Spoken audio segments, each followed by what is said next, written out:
como algunos tienen por costumbre. Hemos empezado hace 3 domingos a estudiar la primera carta de Juan. Y hoy es el tercer mensaje.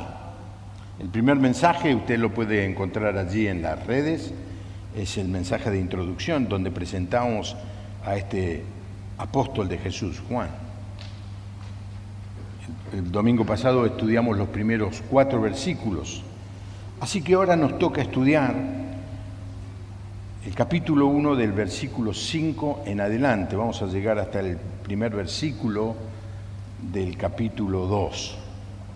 Así que abra su Biblia, cualquiera sea la manera en la que lo tengan, en libro, celular, computadora, iPad,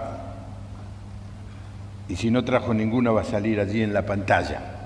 Leemos el pasaje de la palabra de Dios que va a ser el centro de nuestro pensamiento en esta mañana. Este es el mensaje que Jesucristo nos enseñó y el que les anunciamos a ustedes, que Dios es luz y que en Él no hay ninguna oscuridad. Si decimos que estamos unidos a Él y al mismo tiempo vivimos en la oscuridad, mentimos y no practicamos la verdad. Pero si vivimos en la luz, así como Dios está en la luz, entonces hay unión entre nosotros y la sangre de Jesucristo, su Hijo, Jesús, nos limpia de todo pecado. Si decimos que no tenemos pecado, nos engañamos a nosotros mismos y no hay verdad en nosotros. Pero si confesamos nuestros pecados, podemos confiar en que Dios, que es justo, nos perdonará nuestros pecados y nos limpiará de toda maldad. Si decimos que no hemos cometido pecado, hacemos que Dios parezca mentiroso y no hemos aceptado verdaderamente su palabra. Hijitos míos, les escribo estas cosas para que no cometan pecado. El apóstol Juan tiene la tremenda responsabilidad de proteger, como pastor, a sus ovejas. Él estaba en Éfeso y por lo menos había otras 6 iglesias que dependían de él. Y una de las maneras de protegerlos es llamarles la atención acerca de los falsos maestros y las falsas enseñanzas que se están introduciendo ya a 60 años de que la iglesia fue creada. Y los protege del error enseñándoles qué es la palabra de vida. Los primeros versículos se menciona la palabra de vida, mencionando ¿a quién? Al Señor Jesús. Y este es un pasaje y una carta tremendamente actual, porque muchas iglesias hoy quieren ser muy inclusivas, muy abiertas, aceptar a todos. No importa si no cree del todo, no importa si no vive una vida correcta, en la luz, lo importante es que sea parte de la comunidad. Y Juan dice, no, así no. Juan entiende que los que enseñan estas falsas doctrinas deben ser identificados, que hay mucha cizaña creciendo entre el trigo, y estoy hablando de una parábola del Señor Jesús en Mateo capítulo 13. ¿Y cómo hace? ¿Cómo enseña? ¿Cómo alerta? ¿Cómo llama la atención? Explicando quién es un verdadero cristiano. Si uno es un verdadero cristiano, y esto lo estudiamos el domingo pasado, número 1, reconoce la verdad de la encarnación. Versículos 1 al 4. Y ahora avanza un poco más. Un verdadero cristiano también reconoce la realidad del pecado. Y en este pasaje que hemos leído, una de las palabras más mencionadas es la palabra pecado. Y esta es una primera prueba, un primer test que Juan está haciendo a los cristianos, a los creyentes, a los que eran miembros de la iglesia. ¿Cuál es la perspectiva que vos tenés acerca del pecado? La verdad que antes de aceptar al Señor Jesucristo nos tuvimos que dar cuenta que éramos pecadores. ¿Saben? A veces se escuchan predicaciones del Evangelio como esta: Dios te ama, ¿vos creés en Él? Sí, hacé la oración conmigo. Señor, creo en ti, gracias que moriste por mí en la cruz. Pero momento. Jesús mandó a sus discípulos a predicar, primero de todo, ¿qué cosa? El arrepentimiento y el perdón de pecados. Sin arrepentimiento no hay una verdadera conversión. Y la manera como yo me puedo arrepentir es porque soy consciente de que soy un pecador. Si usted no le dice a la persona que es pecadora, esa persona no va a entender lo que es el perdón. Si no le dice usted que está condenado, no va a entender qué significa ser libre. Si no le hablamos de la ley de Dios, nunca va a entender lo que es la gracia de Dios. Y nunca vas a entender el juicio de Dios si no entendés lo que es la condenación eterna para aquellos que no creen.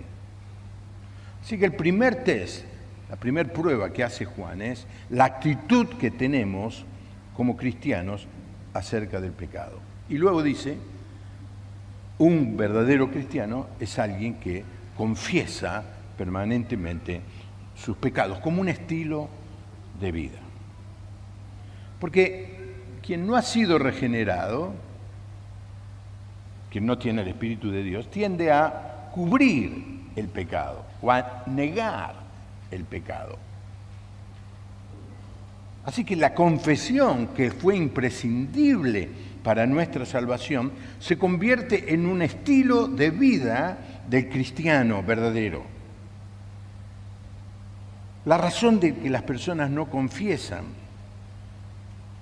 una de las razones, es porque desean seguir pecando y no pagar las consecuencias. ¿Qué es confesar? La palabra significa decir lo mismo.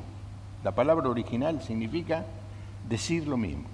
Confesar es decir del pecado lo mismo que dice Dios. Dios dice que la mentira es pecado, está mal. El creyente confiesa cuando miente, dice: Señor, reconozco que lo que vos decís acerca de la mentira es así, me arrepiento y te pido perdón. Me pongo de acuerdo con Dios, merezco el castigo, soy culpable, apelo a tu misericordia. Hoy al pecado la gente le quiere llamar enfermedad mental, enfermedad emocional, enfermedad psicológica, enfermedad psiquiátrica, y en algunos casos al pecado se lo trata con terapias, a otros con drogas. La cuestión es ocultar la verdad de que el pecado es una transgresión a la ley de Dios. Usando el mensaje, las palabras de Juan, todos aquellos que hacen esto, que no confiesan, que tienen el pecado como un estilo de vida, estos no son los que están en comunión, no están en comunión. Y el proverbio dice así, Proverbios 28:13, el que encubre sus pecados no prosperará. Querido hermano, vos y yo pecamos. Y esto lo voy a decir varias veces durante este mensaje. No hay ninguno aquí que pueda decir: yo no caigo en pecado, nunca tengo una tentación, nunca. Todo el tiempo pecamos. Y si lo encubrimos, lo tapamos, lo justificamos, nos engañamos a nosotros mismos y no podemos prosperar. ¿Por qué hay muchos cristianos que no prosperan en nada en su vida? Porque están escondiendo un pecado que no confiesan, del cual no se arrepienten. Dice, el que encubre sus pecados no prosperará, el que los confiese y se aparta de ellos alcanzará la misericordia divina. Ahora, volviendo al pasaje, empieza con una gran definición. Para poder entender lo que es el pecado, primero Juan define quién es Dios. Versículo 5. Este es el mensaje que Jesucristo nos enseñó y que les anunciamos a ustedes. Y aquí está la gran definición. Dios es luz y que en Él no hay ninguna oscuridad. Dios es luz. ¿Significa qué cosa? Que Dios es vida. La luz es una manera de identificar la vida eterna de Dios. Y para estudiar estos próximos versículos, tenemos que tener esto en mente. Dios es luz, en Él no hay oscuridad. Dios es santo, en Él no hay lugar para el pecado. Dios es justo, no hay lugar para la injusticia. Tenemos que tener claro quién es Dios. Lo que pasa es que Dios nos hizo a su imagen y semejanza y ahora el hombre imita a Dios y se hace dioses a su imagen y semejanza. Dioses que dejan pasar el pecado, dice, total, Dios no dice nada, no hay problema, Dios mira para otro lado. No, ese no es Dios, no es el Dios de la palabra de Dios. Ahora, para estudiar este pasaje, los versículos que siguen, voy a hacer algo que se hace en muchos casos, pero lo voy a hacer y lo explico. Vamos a leer 3 versículos, 6, 8 y 10, los versículos pares. 6, 8 y 10. Porque en esto nos identifican quiénes son los falsos cristianos. Fíjense lo que dicen los falsos cristianos. Versículo 6. Estamos unidos a Él, pero vivimos en la oscuridad. ¿Qué dice el texto? No practicamos la verdad. Me encontré con una hermana, quiero creer que es una hermana en Cristo, y le dije, ¿qué pasó? ¿Dejaste de venir a la iglesia? Sí, dice, vos sabés que coincidía el horario de la reunión con las clases de tango que estaba tomando. ¿A vos te gusta el tango? Me digo, sí, me encanta el tango. Le puedo cantar 5 o 6 tangos de memoria ahora. Que me separé de ella. Dejar de congregarse para ir a bailar tango en un... ¿Cómo se le dice? Una tanguería, no, pero se le dice una milonga.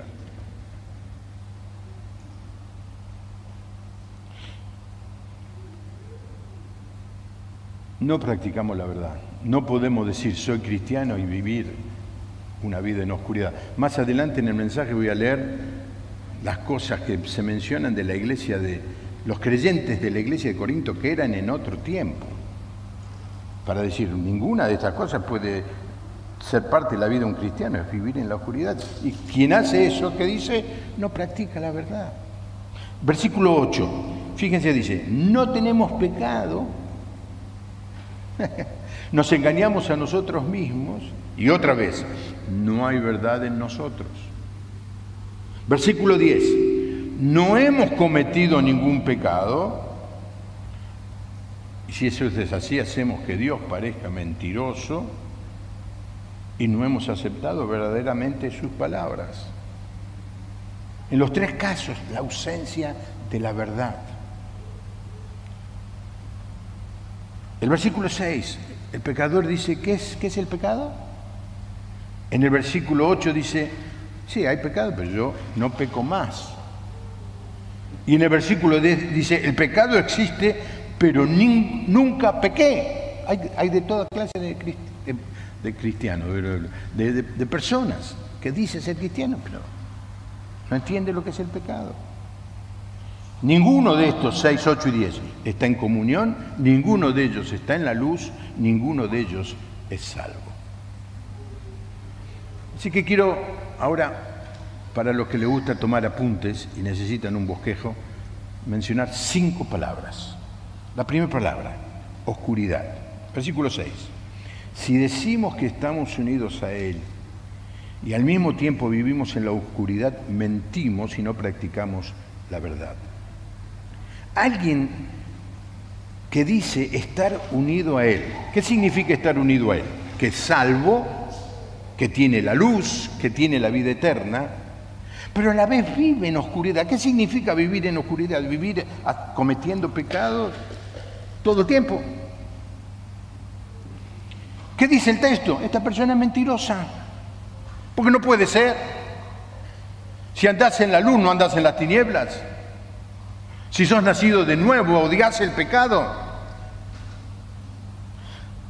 Ya esta metáfora de la luz y las tinieblas la había usado el mismo Señor Jesús, y en el Evangelio de Juan, capítulo 3, 19, dice, y esta es la condenación, que la luz vino al mundo, pero los hombres amaron más las tinieblas que la luz.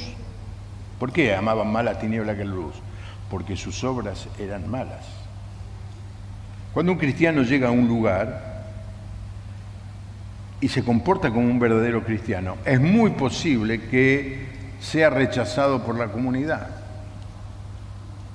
Me acuerdo de cuando yo era muy niño, un joven de la congregación consiguió trabajo en una fábrica de latas que había en donde es ahora Easy, allí en Liniers. Y entonces llegó y el jefe le dijo, mira, tenés que agarrar acá, poner en el balancín, apretar el pedal. Fenómeno, se puso a hacerlo, le encontró trabajo y trabajaba fenómeno. Y de golpe vinieron los muchachos de ¿qué estás haciendo? Estoy haciendo lo que me dijeron. No, más de 200 por día no hacemos acá. Pero yo en mediodía hice 300. No, por día, más de 200 no hacemos. Y empezó a ser perseguido porque los que andan en la oscuridad odian la luz. En Juan 8:12 dice, Jesús se dirigió otra vez a la gente diciendo, yo soy la luz del mundo, el que me sigue tendrá la luz que le da la vida. ¿Pueden leer conmigo esto? Y nunca andará en la oscuridad. Así que afirmar que uno está unido al Señor y a la vez vivir en la oscuridad es una mentira. Segunda palabra, engaño. Si decimos que no tenemos pecado, nos engañamos a nosotros mismos y no hay verdad en nosotros. Es peor que la anterior. Este es el que dice, el pecado existe pero no me toca a mí. Es un autoengaño. Si decís que haces eso porque estás enfermo o tenés un gen que te condiciona o la culpa la tienen los que están alrededor tuyo o es un problema de baja autoestima, te estás engañando. No sabés lo pecador que sos. Y cuando vivimos con ese engaño, la verdad no está en nosotros. La primera cosa que necesita una persona para ir a Cristo, para recibir a Cristo como Salvador, es reconocer que es pecadora. Este es un obstáculo tremendo, porque hay muchos que tienen una autoestima muy alta, una autoestima intelectual, una autoestima moral muy alta. Yo no soy pecador, bueno, alguna cosita, pero no por esa pavadita Dios no me va a mandar, no me va a castigar. Ni saben lo que significa la santidad de Dios, la luz de Dios, y lo que es la oscuridad que nosotros como seres humanos vivimos.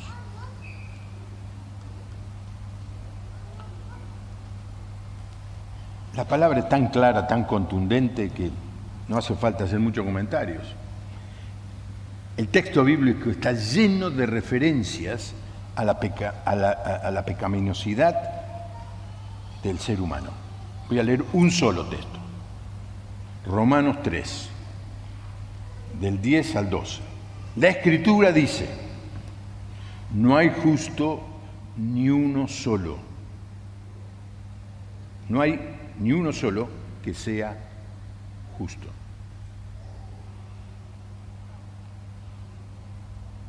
Ningún papa, ni la Madre Teresa de Calcuta, ni siquiera la Virgen María, no hay ni siquiera uno.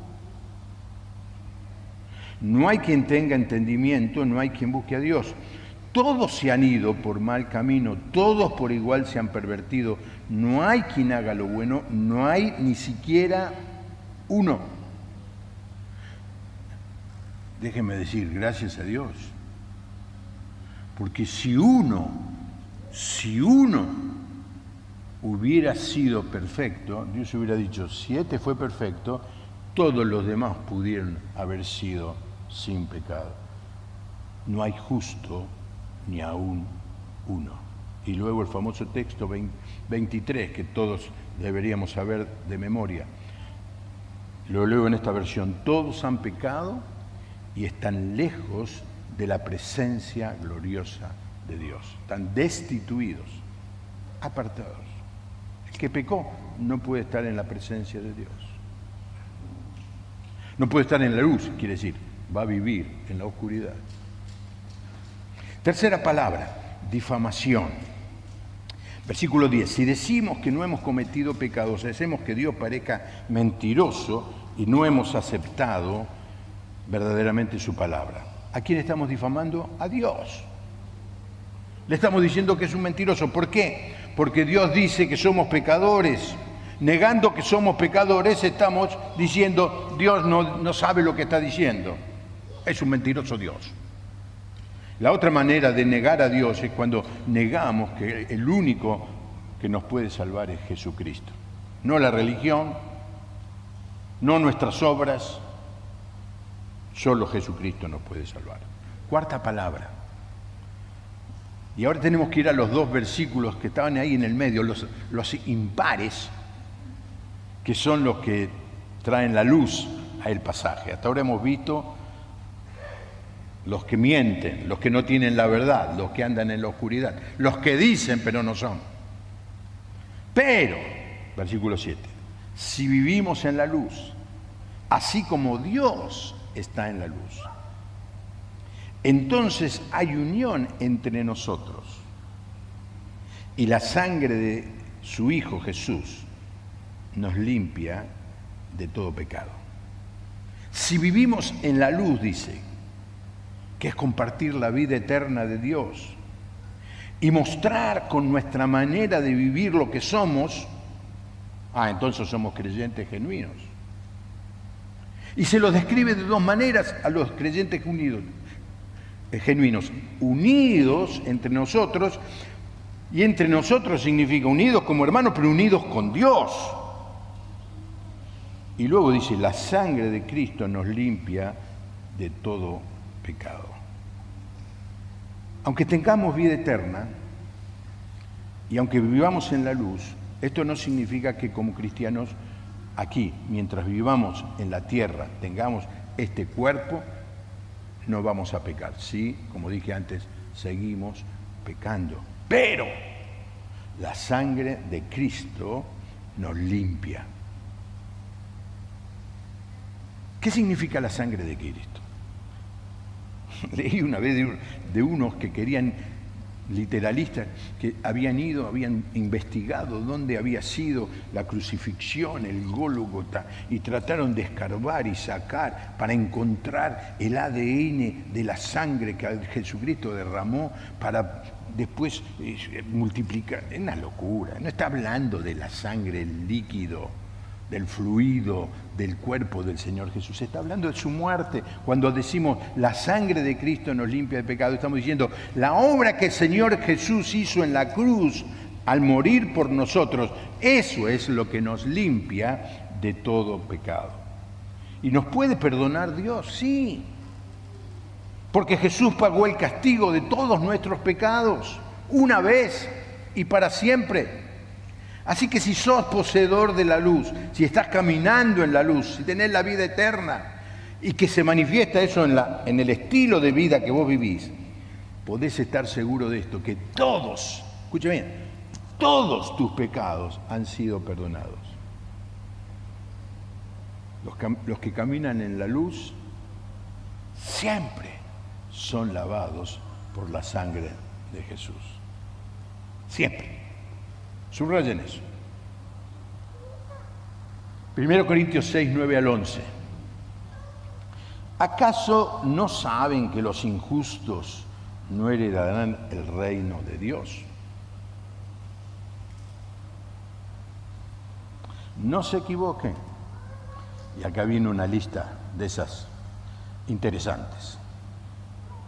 Ni los fornicarios, es decir, los que tienen relaciones sexuales fuera del matrimonio, ni los idólatras, los que adoran a todo tipo de dioses, la pirámide, Gauchito Gil, lo que sea, ni los adúlteros, gente casada que tiene relación con alguien que no es su pareja, ni los afeminados, no sé cómo describirlo esto, ni los que se acuestan con hombres, la homosexualidad práctica, ni los ladrones, no hace falta que les hable de esto, ni los avaros, de esto tenemos que hablar más seguido, son los que tienen un cocodrilo en el bolsillo, ni los borrachos, o sea, los adictos, ni los mal hablados, los tipos que insultan todo el tiempo, que tienen una letrina en la boca. ¿Qué más? Ni los estafadores heredarán el reino de Dios. ¡Qué lista! Y ahora fíjense lo que dice ahora. Y esto eran algunos de ustedes, vaya a la iglesia de Corinto, era igual que nosotros, que la nuestra, llena de pecadores.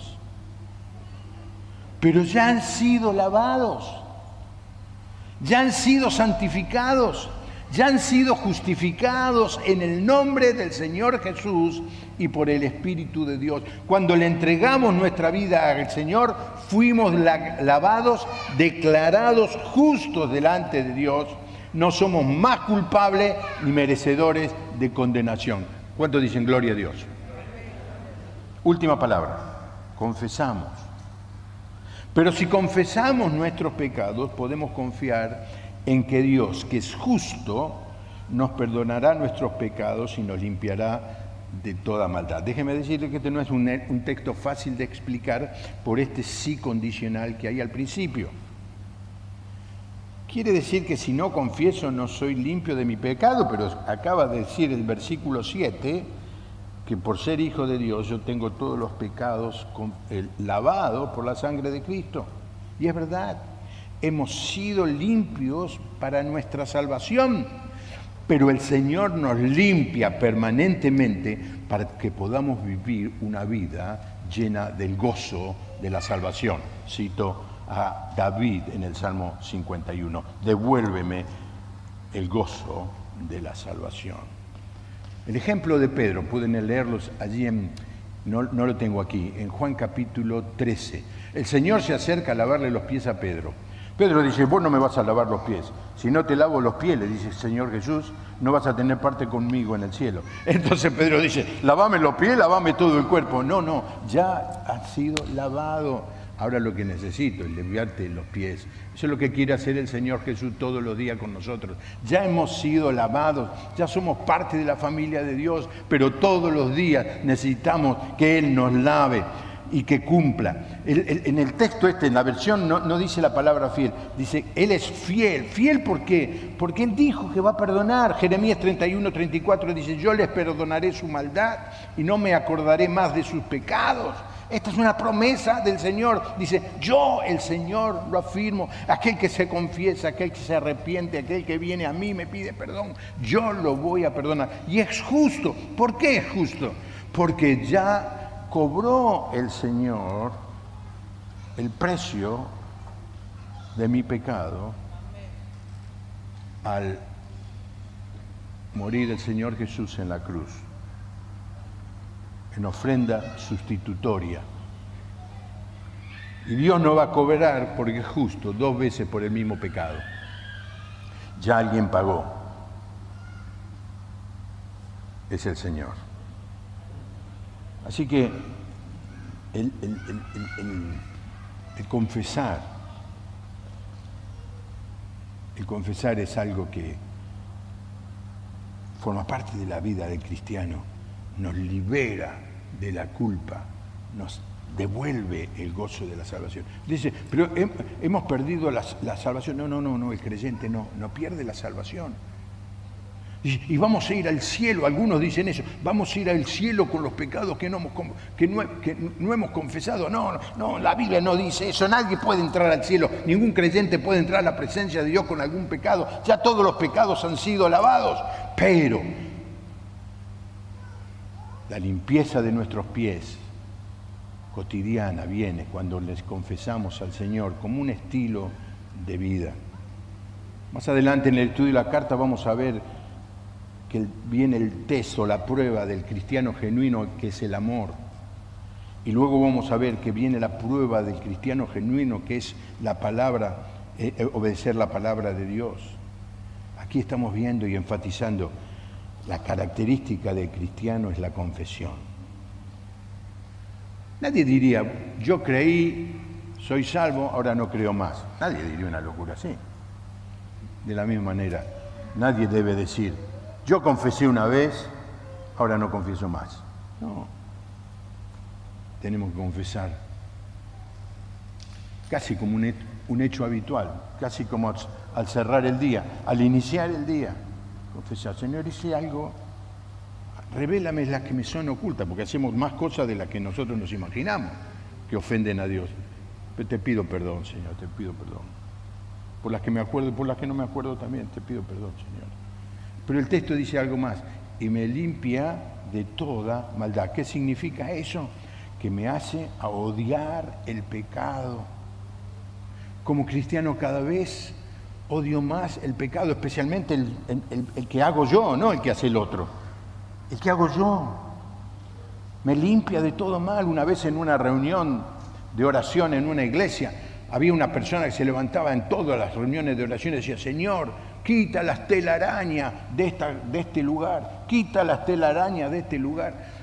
Y lo decía todas las reuniones de oración. Se levantó uno de Dios, se levantó el Señor, finalmente, mata la araña. El Señor nos limpia de toda manera, nos hace a odiar el pecado. Y ese dolor, cuando no tenemos ese dolor. Ojo, estás cometiendo un pecado y no sentís nada, ojo. Estás haciendo algo mal y ya te acostumbraste y ya casi ni te hace cosquilla, ojo. Pedile perdón al Señor, pedile perdón al Señor. Pedile, Señor, matá la araña, haceme odiar el pecado.